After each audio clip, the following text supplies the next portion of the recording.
6월 22일 마감 시향입니다.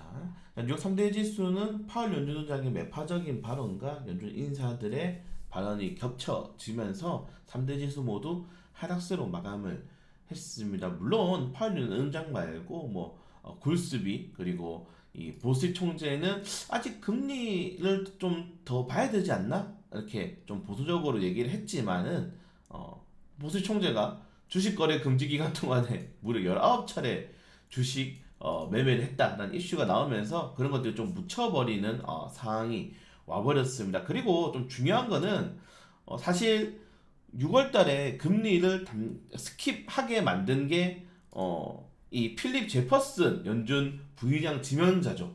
네. 몇 안 되는 흑인 연준 인사이기도 하고 부의장까지 이제 지명이 되면서 입지가 굉장히 높아졌는데 부의장이 인플레이션 2% 복귀 집중해야 된다. 네, 말을 싹 바꿔버렸습니다. 여기 똑같은 사진인데 여기 6월 1일에는 매파적 일시 정지해야 된다 하고 갑자기 2%에 복귀해야 된다. 네, 이거 뭐죠 이거? 네. 네, 그래서 오늘 약간 제목을 좀 인터넷에 나오는 밈을 좀 써봤는데 자 아무튼 파월 연준 의장의 발언이 사실 새롭게 나온 발언은 아닙니다. 늘 이야기했던 발언이고 그동안 시장은 두 번의 금리 인상보다는 한 번의 금리 인상 이후에 금리 동결 내년에는 피벗을 기대했는데 이렇게 되면 이제 멀어지는 거죠. 피벗이 내년 상반기로 좀 미뤄지나 이렇게 돼버리는 거기 때문에 투자들의 하락이 나왔고 그리고 그동안 지수를 밀어붙였던 게 말 그대로 수급으로 인한 매매잖아요. 그런 새로운 투자처들이 수급 매매, 선물을 동시에 움직일 수 있는 그런 수급 매매였다가 단기적으로 기업들의 실적 발표를 또 앞두고 있는 상황에서 조정이 나온 흐름이다. 이 정도까지 보시면 될 것 같습니다. 폭락이 나온 수준이 아니고 우리나라 증시 같은 경우야 말 그대로 삼성전자, SK하이닉스가 추정하는 지표가 엔비디아의 지표고 그리고 에코프로라든가 에코프로뱀, NF가 추정하는 지표가 테슬라의 지표이기 때문에 그 업종들이 흔들리게 되면은 그 아래 업종들은 두 배로 원래 흔들리게 돼버리는 거거든요. 그래서 그 업종들이 흔들리고 있는 건데 오늘 국내 시장이 어떠한 좀 영향을 미칠 수 있을지 일단은 좋은 이슈가 나온 건 아니기 때문에 최근에 부진했던 국내 증시의 기술적인 반등을 좀 기대했는데 오늘 기술적인 반등보다는 하락세가 조금 더 나오지 않을까. 왜냐면 코스닥 같은 경우에는 1000종목 넘게 하락이 나왔기 때문에 그 추세가 좀 이어질 가능성이 높다라고 보시면 될 것 같습니다. 자, 이것도 좀 문제가 있는 거예요. 사실 공매도 세력이 야 오늘 1200달러 날렸어? 웃을 게 아니고 공매도가 100억이 넘는 손실을 봤기 때문에 그 손실을 메꾸기 위해서 추가적으로 네 어떻게 하겠습니까?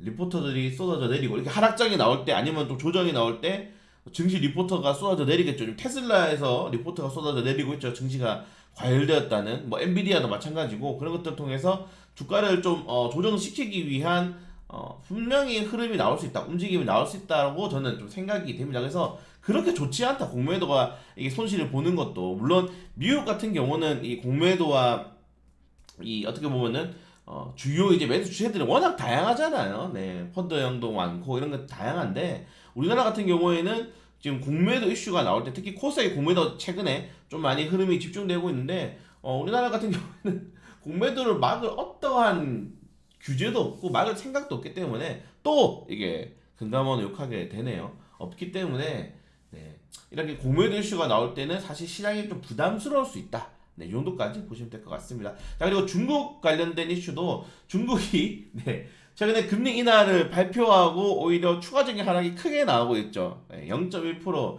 LP의 하락은 사실 의미가 없다. 네, 그렇기 때문에 추가적인 금리 정책이라든가 경기 부양 정책이 나와주지 않는다면은 중국에 대한 경제는 당분간 힘들 가능성이 높고 현재 대중국 수출에 대해서 굉장히 부진을 겪고 있는 우리나라, 미국도 마찬가지거든요. 그래서 이런 국가들의 좀 경제 성장률도 영향을 미칠 수 있다는 점, 이 정도까지 좀 보시면은 될 것 같습니다. 그걸 제외하고는 사실 예상되었던 발언이었고 그리고 최근에 증시가 워낙 많이 하락이 났기 때문에 기술적인 반등을 좀 기대했는데 오늘까지는 조금 더 부진한 가능성이 크다는 점 이 정도까지 보시면 될 것 같고 자 모건스탠리가 증시 약세 전망 틀리지 않았다면서 이렇게 또 열받게 만드는데 자 그러면은 코스피 전망치 2,900으로 상향했으니까 3분기까지 기대를 해볼 수 있도록 하겠습니다. 그러니까 여러분들 이런 월가의 기간들은 그냥 매일, 매 시간 바뀐다고 생각하시면 돼요. 전망치가. 그리고 모건 스탠리에서 여러 가지의 부서들이 있잖아요. 이런 부서들에서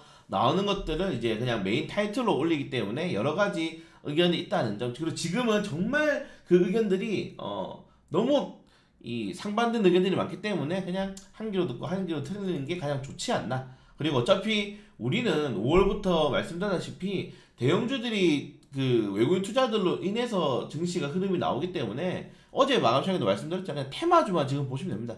테마주 일정주만 보시면 될 것 같고 당분간 이러한 흔들림 이슈가 시장에 계속적으로 나올 수 있다는 점들을 여러분들이 좀 체크를 해주시는 게 좋다.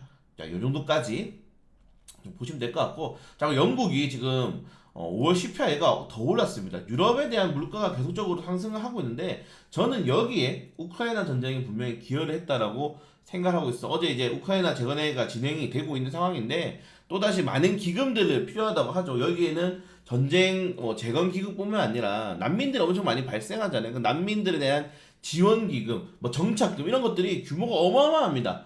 네, 그렇기 때문에 사실은 그런 것들을 전부 다 소비자 물가를 잡기 위해서 쓰게 돼버리면은 또 빠르게 잡았겠죠. 근데 사실 미국과 영국은 어떻게 보면은 미국은 전 세계를, 영국은 유럽연합을 선도하는 그런 국가이기 때문에 어쩔 수 없이 이런 이슈들이 이제 겹칠 수밖에 없는 거고, 그래서 기준금리 6%대 도달하면은 전에 말씀드리지만은 기준금리는 CPI와 동반된다. 예, 같이 올라가는 거기 때문에 좀 부담스럽다. 그래서 라가르드 총재가 유럽연합은 추가적으로 2회 정도 금리를 더 인상을 예고했는데 아마 영국도 금리를 추가적으로 인상할 가능성이 매우 높다. 이 정도까지. 이런 것들은 또 부담스럽죠. 글로벌 증시에 부담스러울 때 있다는 점 확인하시면 될 것 같습니다. 그리고 호주도 이제 금리 올리는데 호주는 금리를 좀 많이 안 올렸어요. 네, 호주는 금리가 아직 5%대 올라가지 않았기 때문에 조금 더 지켜봐야 할 필요가 있을 것 같다. 다만 뭐 최근에 캐나다, 호주 이런 국가들은 여러분들 자원을 많이 수출하는 국가잖아요. 자원을 많이 수출하는 국가들이 금리가 인상이 된다는 것은 인플레이션에 또 영향을 줄 수 있다는 점. 원자재 가격이 오를 수 있으니까 그런 것도 또 조금 보시면 될 것 같고, 네, 그걸 제외하고는 뭐 늘 나왔던 이슈이기 때문에 좀 빠르게 넘어가도록 하겠습니다. 그리고 어제 뭐 이런 뉴스들이 굉장히 많이 나왔거든요. 기업 대출 금리, 뭐 자영업자, 네, 지금 뭐 대출 문제 뭐 어마어마하다. 이거는 여러분들 코로나 때부터 나왔으면 이 뉴스가 나온 지 2년이 넘었어요. 그러니까 전에 정권부터 나왔는데 이런 건 늘 말씀드리지만은 그냥 약간 이제 흔들리기 뉴스다. 네, 이런 것들이 나오면은 좀 시장이 흔들릴 수 있고 투자자들이 흔들릴 수 있고 정치권적으로 흔들릴 수 있다. 그런 거라고 좀 생각하시면 될 것 같습니다. 이건 뉴스는 2년 됐습니다. 2년. 이 딱 똑같은 뉴스 타이틀이 2년 됐기 때문에 제가 이것도 얘기를 많이 했죠. 우리나라 가장 큰 문제점이 뭐냐 했을 때는 우리나라 지금 기업 부채와 이 자영업자 부채가 어마어마하다. 합치면 2천조가 넘는다. 우리 1년 예산이 500조 원 넘는데 4년 예산을 때려 부어도 지금 이게 회복이 안 될 정도고 이자가 계속 늘어나죠 또. 이런 것들이 좀 문제가 될 수 있다라고 말씀드렸는데 개선이 안 됩니다. 어차피 여러분들 이거 개선하겠습니까? 개선할 수가 없어요. 지금 이런 것들을 개선하려면은 그냥 정부가, 네, 대통령이 욕먹을 각오로 엄청난 어떠한 정책을 내놔야 되는데 최근에 보세요. 여러분들 무슨 정책 내놓으면은 어느 이 사람이든 뭐 그룹이든 다 자기 이득관계가 있기 때문에 쉽지 않습니다. 그러니까 누굴 욕하는 게 아니고 다 이해관계가 엮여 있다. 그래서 정책이 바뀌기 힘들다. 최근에 여러분들 우리 법안 같은 것도 통과가 잘 안 되죠. 민생 법안 같은 게. 네, 막 언론으로 이슈가 크게 나왔던 뭐 민식이법이라든가 이런 것들만 통과되는 이유 자체가, 네, 이미 이 정치권들은 언론과 국민들의 이런 이슈에 굉장히 민감하기 때문에 정책이 나오기 쉽지 않다. 이런 것들도 2년 넘었는데 이런 것들을 개선할 수 있는 뉴스라든가 뭐 정책이라든가 나오지 않아요. 네, 그래서 흔들릴 필요 없다.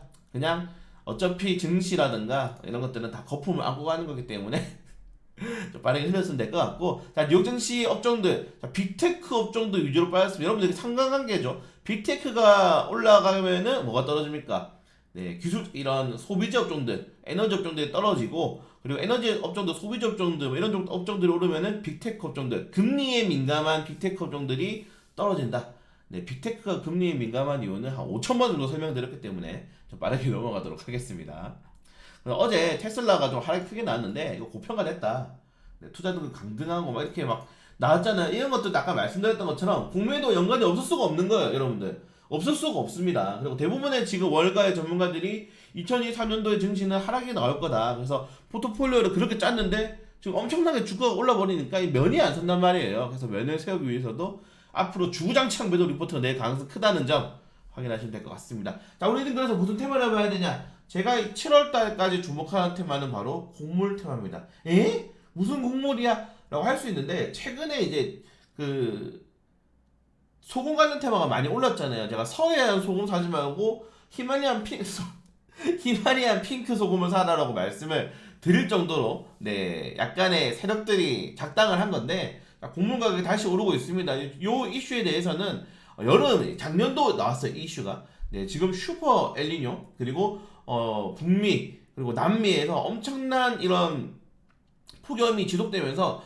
곡물 생산량이 엄청나게 줄어들고 있다고 합니다. 네 그래서 곡물 생산량이 줄어든 상황에서 유일한 건 아니죠. 엄청난 곡물을 수출하던 우크라이나 러시아 전쟁이 장기화될 가능성이 크다. 그리고 우크라이나는 농업 생산량 회복이 20년 이상 걸릴 거다. 이런 이슈가 나오고 있습니다. 그러면은 가격이 오르겠죠. 제가 늘 말씀드리지만 여러분들 인플레이션은 여러분들이 태어나서 죽을 때까지 오를 수밖에 없습니다. 간단하게 생각해 보세요. 한 번 오른 식료품 가격은 떨어뜨릴 수가 없습니다. 짜장면 생각해 보세요, 여러분들. 짜장면 가격 떨어졌다는 뉴스 본 적 있나요? 앞으로 우리 죽을 때까지 계속 오를 거예요. 벌써 지금 짜장면 막 7, 8천 원 하잖아요. 이제 좀 있으면 짜장면 한 15,000원 세대 옵니다. 안 올 것 같죠? 옵니다. 올 수밖에 없어요. 이거는 뭐 내부적으로 우리나라 이슈도 있고 그리고 외부적인 이슈도 같이 있기 때문에 또 빨리 이제 넘어가도록 할게요. 말이 길어지니까. 그래서 쉽지 않다. 식료품 관련 테마주들, 동물 사료, 대두 관련 테마죠. 그리고 농업 관련 테마주들 지켜보셔야. 사실 KG 케미칼을 계속 째려보고 있었는데 많이 올랐기 때문에 누보나 사야겠습니다. 오늘 시향 보신 분들 누보 공략할 준비하시고요.